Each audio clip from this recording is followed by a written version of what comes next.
What is up, guys, and welcome back to another vlog. I hope you guys all enjoyed the Slush Motorsports video because it was awesome. Drifting was great. Time attack, all of it. It was super cool. But today, guys, I've got something more exciting for you, and that is working on some stuff on the BMW. But, guys, this is going to be going into the Broke Like Me series. So, we got ourselves some very cheap, let's see if I can get the sun on them, very cheap angle plates. So these are going to sit inside the wheel well, which I'll show you guys. Tie rod's going to go through this middle hole right here, ball joints on this back side, and then part of the control or the knuckles on this other side. But what this is going to do is it is going to give us I think it said 10% more angle on everything. So not a whole lot, but I do need more. On top of that, you guys can see how freaking tucked that front wheel is. So two things in the process. First thing is going to be rolling the fender, and the second thing is possibly going to be cutting some of the front bumper, because I'll show you guys when we get over there. But there's a little bit that sticks out and it's rubbing there and in one other spot. So we're going to make this thing real wide and hopefully be able to tell a difference with about 10 degrees of angle. Even in the series Broke Like Me, the last thing that I want to do is get something that is going to be catastrophic and hurt myself or others in this car, like while they're going to ride-alongs or whatever happens. So these angle pieces aren't very expensive. They're like 30 bucks, I think, and like it's super cheap to get this fender roller kit. But this component isn't necessarily the most like important thing. If it were to break, it's not going to be the end of the world. But I am going to be getting a harness bar, harnesses, and seats here fairly soon, and those I'm going to go RaceQuip and NRG just because they are trusted, they are safe. So please, guys, even though this is going to be a pretty cheap budget build drift car, please spend the money and get something safe so you guys don't end up hurt or worse. So I don't know, I did something to my tire, and check out the new stickers. But guys, let's start with this real quick. Let's see what our angle is before we even start touching stuff.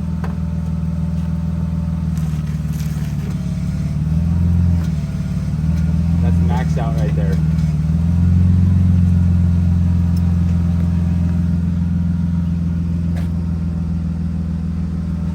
As you guys can see, it's fairly decent. Excuse all the mud, I went off track a couple times.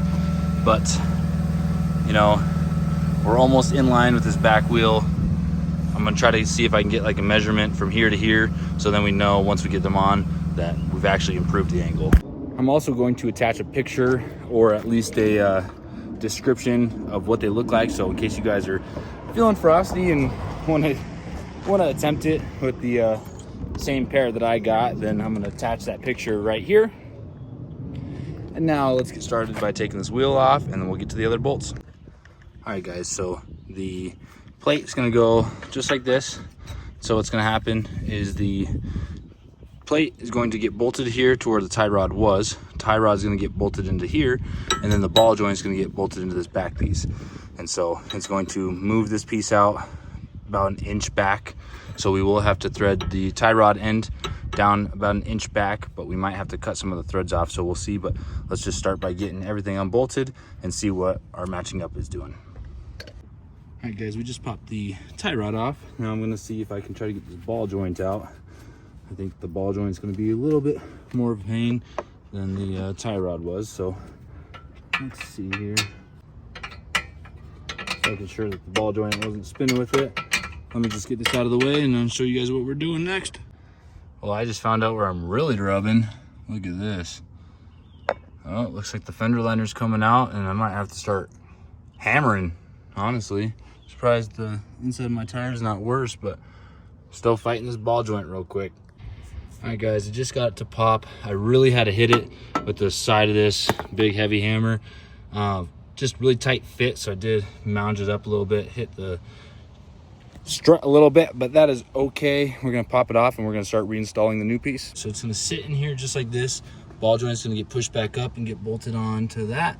The front's gonna get its own little bolt out of the packing it came with, and then the tie rod's gonna have to get adjusted, and it's gonna go in this hole right there, and then we will be good to go. But I will have to probably cut about an inch off of this in order to make up for the inch that it's moving back. And a little update, so with my max speeding rods, they were in the way. So I had to loosen the bottom 2 bolts of the struts, loosen this top one so I could fold it back, and then I can get aligned with it because there's a little Allen head in the top of it. See, a little Allen head in the top of it that I'm gonna have to use in order to tighten it down all the way. So a couple more steps than I was anticipating, but still not a very hard install. Yes, I maxed the tie rod out trying to line it up with this bolt. So I'm going to probably just cut it a little bit over half. It won't focus on it, but probably a little bit over half, and then it should fit right up. All right, just cutting the cutting the tie rod down real quick, which is almost all the way through.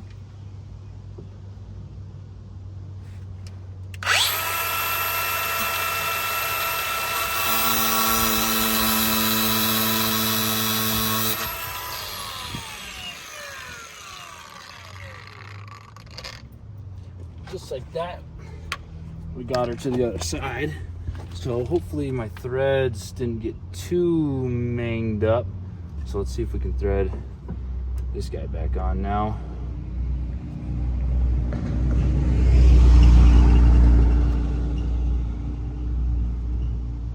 Oh, I might have to.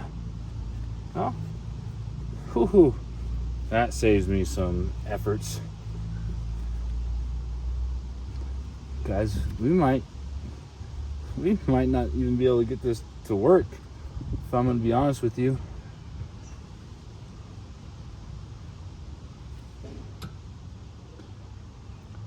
This tie rod is still way too forward. Guys, so I cut it, it's back on, and I was figuring out why I couldn't get it to match up. Well, I have the freaking steering wheel locked. So if we come in here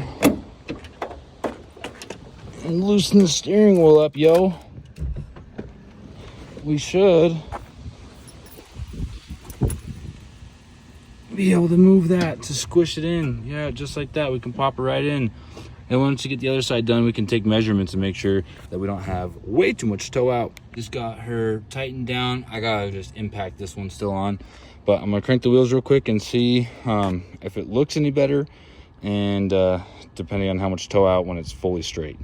The other wheel is straight and we are very towed. So I'm gonna have to adjust that tie rod probably all the way in, and wherever it goes all the way in, that's probably what we're gonna have to do for length on it, honestly. All right, just cranked her down the rest of the way. We still have some pretty fat toe. I'm gonna see, once I get everything put back together, do the other side, roll the fenders, I'm gonna see what that's putting at us when we start going for test drives and see if it's too much. If not, I might have to kind of thread the inner tie rod, just because I did run out of room for threading. All right, I still have to torque everything, but I just put the wheel on to mock it up. Not terrible on the toe, but this is, guys, oh, I can't even max it out anymore. We're pushed up. Wow. We are pushed up against the back now on this side. This is, look at, I'm not even maxed out yet. We're bouncing. Guys, this is crazy. Ready? Watch. I'm touching both sides. We got a lot of hammering to do, but $30, and I've got too much angle for this car. I think if I put my different wheels, because these have almost zero offset, so if you guys see the wheel, there's almost zero offset. So I might grab my other wheels, my ugly ones, throw them on here to see if those rub, because those have a completely different offset. So I might have to go, actually I think I might have some spacers, but I'm gonna have to space these wheels out if I want to run these ones, because that's too tight. All right, so these are my ugly wheels. These are my nice wheels. Well, look at about an inch difference.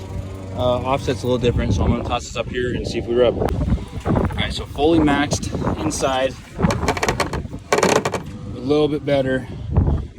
Fully maxed out,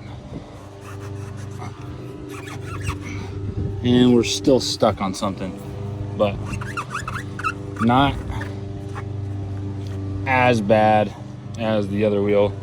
But guys, I'm here to show you cheap parts may not always be the best, but in some cases, like this, I mean, that's some pretty decent angle for $30.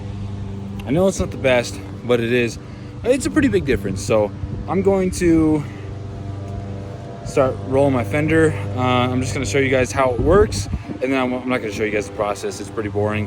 So I'm just going to kind of show you guys how it works, what to do, kind of what to look for, and then I'll show you guys the yapper. All right guys, so we have it all bolted on here. What we're trying to do is line this ball up with this lip or this outer portion. It just really depends on what you're doing. So it's gonna be hard with one hand, but we're trying to set it up kind of like this in the middle. We're gonna crank this lever down until it's pushing up. So let me show you real quick. Until it's pressing just like this by itself. And right now it's a little tight, so we just wanna kind of take it back a little bit to where we can really move this. And then we're just gonna force it back and forth until we get this rolled to where we want it to be. This side and that side are not gonna look the same once we're done. And to avoid this happening, use a heat gun to help keep your paint from not cracking. All right, got the fender rolled fairly well for the most part. It's kind of hard to see, and I also didn't go too crazy just because with how low I have my car right now, it's really hard to line everything up correctly. So maybe not have your car this low till you do the fenders. Anyways, I'm gonna throw the wheel back on, see how everything is. I am on call at work right now, so I'm not gonna do the other side until I get back from a little thing I have to go do. And then once I do the other side, we'll take it for a quick run around the block, see if it's all good. But I can see some issues right here. That's my brake line. Well, one of the lines loops around to back of the caliper. And if I go through that, I'm gonna lose my brakes. So that's one thing that I have to get out of the way. The rubbing is another thing. So I might wait till I can get down to my uncle's and use the air hammer and really flatten everything, make sure I'm not gonna crush anything. But guys, it's coming together slowly but surely. If you guys have any questions about the installation process, please don't be afraid to comment down in the description, or in the description, in the comments, guys. Sorry, it's been a long day. Please don't be afraid to comment. I have to air my back tire up before I take it on a cruise, but there's a way to get 5 to 10% more angle with a quick, simple solution for $30 on eBay Motorsports. Plus, guys, if it doesn't fit, you get your money back guaranteed. So, you guys, thanks for watching. Subscribe, like, comment. I will see you guys next week. Peace. What is up, guys? So I just want to let you guys know that I've figured out how to fix my tow out problem. I've come in here and I'm replacing this little spacer with just a standard 14 by 1.5 washer. And if it's not enough there, I'm just tapping the back of the inner right here. Just tapping that with a die. Well, tapping it. I'm using a die and rethreading that further back so that I could bring the tie rod in even further. It's worked on the other side, so I'm going to continue with this side. But if you guys have any questions about how to fix crazy tow out, let me know in the comments.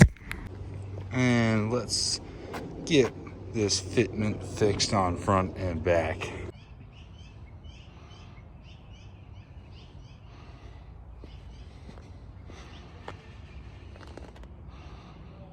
That should solve all my issues, guys. Got these bad boy 1 inches. But they're almost too much in the back. I gotta either roll the fenders or raise it up a little bit because now I am touching just ever so slightly. Dink, but it's happened. It's cool, it happens.